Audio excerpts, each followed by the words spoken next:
waxay dhaheen soo adiga matid yarkii qaniiska ahaa isla laaway waxa lagu dhufnaa fiin baa ku dilina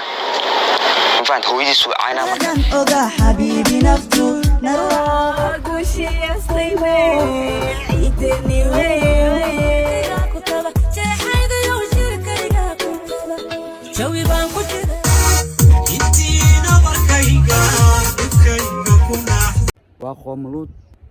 وآدي أد أدائر هدي أنا قياس دائديسا وشان يتونجر إلا يولح يتونجر ويل كاني أد يدان قوملود wuxuu adoon u yahay wiilashana ayuu adoon u yahay maadaama uusan lahayn wax ciwaan xitaa magaciisa aan la garanaynin ayay wiilashani ayagoo aan ka naxeenin wiilkani sharafta waalidiintiisa iyo qabiilkiisa ka naxeenin oo kaliya yaqaanaan dantooda khaasatan in ay tiktokooda ku kalkacsadaan haddaba wiilkani adoonka ah oo qoomluudnimada ku cusub oo aad yaan u daayar oo na maamulo dhalinyaradani ayuu wuxuu baraha bulshada ku soo gudbiyaa dhaqan xumo aan xitaa diinta islaamka iyo qof walba Soomaali ah oo damir leh aan daawan karin haddaba sidee ayaan ku qaban karnaa haddaba waxaa jirto muuqaal hadda ka hor aan ka soo hadlay oo wiilkan asigoo dhalinyaro Soomaaliyeed gacanta ku dhigay si xun loo garaacayo aan ka soo hadlay ayaa jirto barnaamijkan ayaad ku ogaa doontaa inta aan barnaamijka aan guud galin oo muuqaalkaas idin tusin iyo muuqaalada kaleba waxaan si Soomaaliyeed islaamnimo walaatiman kaaga codsanayaa in aad muuqaalkan like noo saartid haddii aan ka mudanahay subscribe saar gambalelkana furo haddii aan ka mudanahay intaasna waad ku maasantahay daawashadaada YouTube-kayga iyo Facebook page-kayga Umar Oscar waa anigoo Umar Oscar ku soo dhawow barnaamijkan oo faahfaahsan diirkaagu wanaagsana wajigaagu dahabsana dabcigahagu edebsana dimadaadu araga u fiicana waayahay daawadayaal isku soo noqod wanaagsan markuu horeyso assalaamu calaykum waraxmatullaahi tacaala wabarakaatuh daawadayaal waxaan ka hadlaynaa waa wiilkani aan magac iyo toonba aan lahayn xitaa ciwaan xitaa uusan lahayn haddaba wiilkani waxaa si adoonnimo ah u isticmaalaan dhalinyaradani Soomaaliyeed oo markaasi aan ka naxeenin wiilkani mustaqbalkiisa ama mustaqbalka horyaala ama familka wiilkani oo aan ka naxeenin xitaa in ay ceeb badan soo gaaraan ayaa kaliya fiirsanayaan dantooda oo ah in ay ku kalkacsadaan tiktokooda waliba asigoo canugani aan wax faa'iido aan ka helinin wax walba caay ah wax walba xun oo ayaga ku dhici lahaa wiilkana ayay ku dhacayaan ayagana waxay helayaan magac iyo follow badan ayay helayaan iyo love badan ayay helayaan wiilkani aad u jeedaan daawadayaal waa canug yar aan xakamay karin ama isxakamay karin isqaban karin waa wiil yar oo markaasi ku cusub qoomluudnimada balse aan kala garanaynin waxaan inay yihiin wax aan diinta islaamka u wanaagsanaynin wax dhaqanka Soomaaliyeedna aan u wanaagsanaynin xitaa inuu asaga u wanaagsan yahay xitaa ma kala yaqaano sababtoo ah waa wiil yar aan lahayn wax maskax ah balse gadaashiisa ayaa waxaa ka maamulayaan dhalinyaradan Soomaaliyeed fadlan qof walba muuqaalkan daawanayo dhalinyaradan haddii meel ay ku arkeen ama ay yaqaanaan xitaa waa in ay qabtaan ee la hadlaan wiilkana familkiisana ee la hadlaan si uu wiilkani faraha ugu bixin wiilkan dhaqan xumada hadda muuqaalka aan ku soo gudbin doono dhaqan xumada uu sameyn doono daawadayaal xitaa ma sameey karaan qoomluudka kale ee waaweyn ma sameey karaan dhaqan xumada wiilkana hadda gudaha Soomaaliya uu ku hayo ma sameey karaan qoomluud kale oo gudaha Soomaaliya ku sugan haddaba muuqaaladani soo socda ila daawo waxa uu sameynayaa hees ayuu isku soo duubayaa asigoo funaanadiisa xabadka dhanka naaska ah oo asigoo geystay kadibna jaasaya ama dhilaya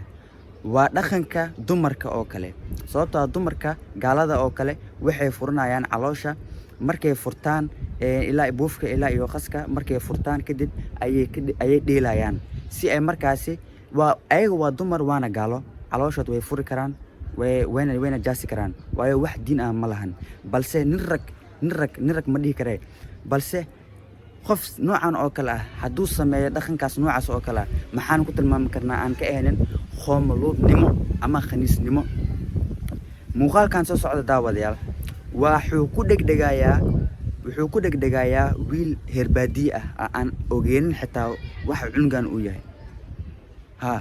waa uu ku dhegdhegayaa wuu ku heesayaa bal waxay reeyla daawo bal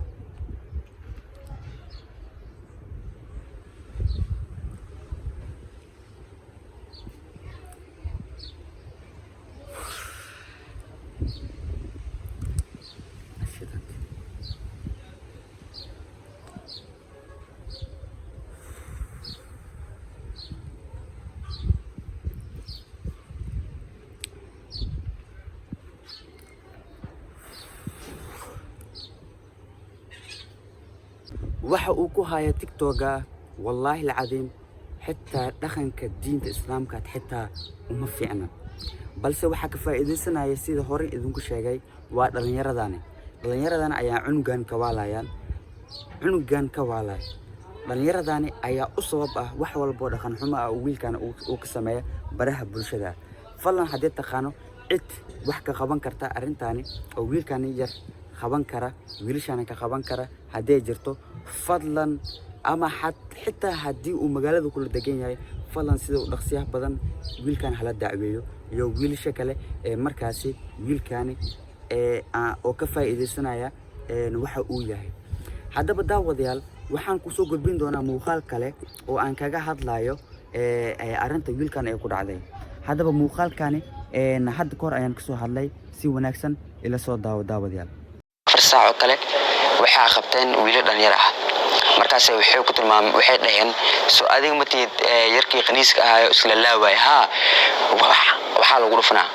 qul oo waxa lagu dhufanaa oo macnaa oo nooc kale camal ah lagu dhufanaa marka wiilka markii ush lagu dhufto qeybtan gadaal ayaa markaasi aad iyo aad ugu xanuunayso oo hadba saan ayuu dhahaa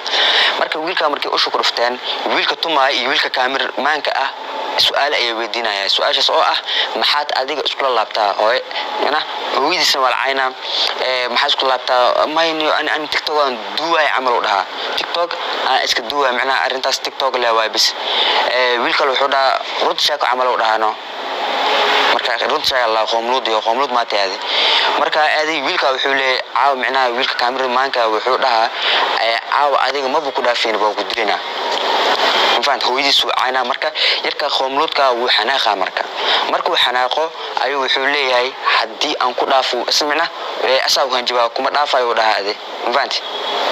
مركا ساس أولها كان أشوتي أقصو بودا مركا وش كان ويت مركو أقصو بودا وحولا قلا يا لولكو لقلا لولكو مركو لقلا muuqaalka marka aniga marbi asigoo qaaban inaan soo dhigo waayo shuruucda YouTube-ka ah ma ogola qof qaaban oo markaasi qeelinayo wax oo rafaad haduu arko soo waa copyright infanten marka wiilkaas dhulka ay la galeen waxay sameynayaan surwaalkay ka siibeen wiilka surwaalka markay ka siibeen ayay markaasi xubin tarankiisa ayay ku dheedheeleen so waxay rabeen inay kiciyaan adi wiilka adi si qaab taran oo aad iyo aad u xun ayay kula kaceen marka wiilkaana xitaa waxa la isku dayay in xaqa gadaal wax mana usha uu ku tumaay uu rabay inuu gadaal ka geliyo usha gadaal mana usha uu ku tumaay ayuu rabay markii su'aalka ay ka siibeen inuu gadaal ay ka geliyaan marka nasiib wanaag ma sheegi karo qeyladiisa ma dad ku soo baxay ma si kala wax u dhaceen waayahay daawadayaal saan filayo waa soo aragteen muuqaalka hore aan ugu soo hadlay oo wiilkan asigoo la garaacaya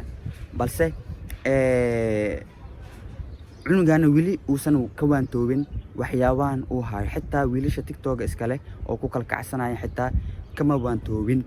balse waxaan rajaynayaa in uu soo bixi doono qof kale oo Soomaaliyeed oo dhiig leh damirna leh diin islaamkana uu ku adag yahay inuu soo bixi doono oo ilmahana dacweyn doono meel kasto ay ka joogan gudaha Soomaaliya hadaba aad iyo aad ayaad u maasantiin daawashadiina YouTube-kayga iyo Facebook page-kayga Umar Oscar waaniga Umar Oscar insha Allah waxaan idin rajaynayaa anagoo caafimaad qabna inaan is aragno